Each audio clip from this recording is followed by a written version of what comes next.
बत्तख का शुमार पालतू परिंदों में होता है। इसे दुनिया भर में गोश्त और अंडों के लिए पाला जाता है। इस गिरोह के दीगर परिंदे मुर्गाबी और हंस हैं। दुनिया में बत्तख की 120 के करीब अक़साम पाई जाती हैं। ये ऐसा परिंदा है जो अपना ज़्यादा वक्त पानी के अंदर गुजारता है। इसकी कई अक़साम हवा में उड़ सकती हैं। घरों में पाली जाने वाली बत्तख ज़्यादा ऊंचा नहीं उड़ सकती। बत्तख की सबसे अहम निशानी इसकी चौड़ी चोंच होती है।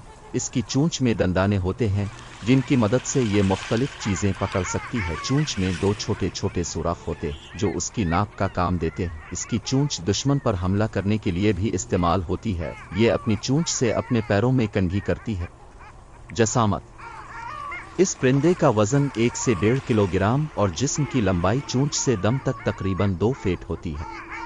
बत्तख की गर्दन लंबी, टांगे मजबूत और पर झिल्लीदार चौड़े होते हैं जिनकी मदद से ये पानी के अंदर तैरती है। बत्तख के पैर आम तौर पर सफ़ेद और सियाह होते हैं, लेकिन इसकी कई अक़साम के पैर रंगीन होते हैं। बत्तख की औसत उम्र 10 साल तक होती है।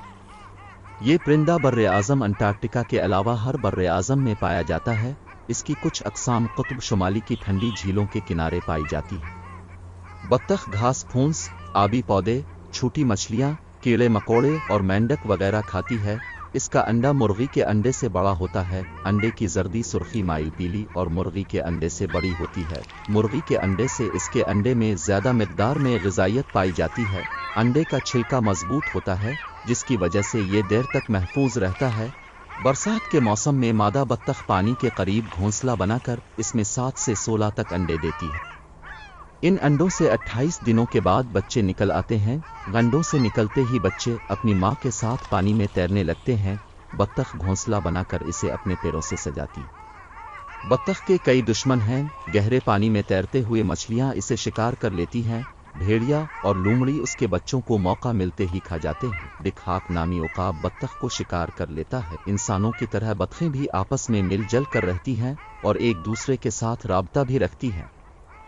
ये परिंदा बहुत जल्द बीमार हो जाता है। कदीम ज़माने से इंसान इस परिंदे को पालता आ रहा है। अहराम मिस्र की दीवारों पर भी उसकी तस्वीर पाई गई। रूमी लोग अंडों के हुसूल के लिए इसे पालते थे। दुनिया भर में बत्तख को पालने के बड़े बड़े फार्म मौजूद हैं। बत्तख की फार्मिंग एक मुनाफा बख्श कारोबार है। दुनिया के कई ममालिक में लोक दास्तानों में इस परिंदे का जिक्र मिलता है। कम गहरे पानी की बत्तख आम तौर पर तालाबों, झीलों और जोहरों के किनारे रहती है। ये पानी की सतह पर तैरती है और वहीं से खुराक हासिल करती है। ये खतरा महसूस करते ही उड़ जाती है। ज़्यादा गहरे पानी में रहने वाली बत्तख खुराक के हुसूल के लिए पानी के अंदर 10 फीट तक गौता लगाती है।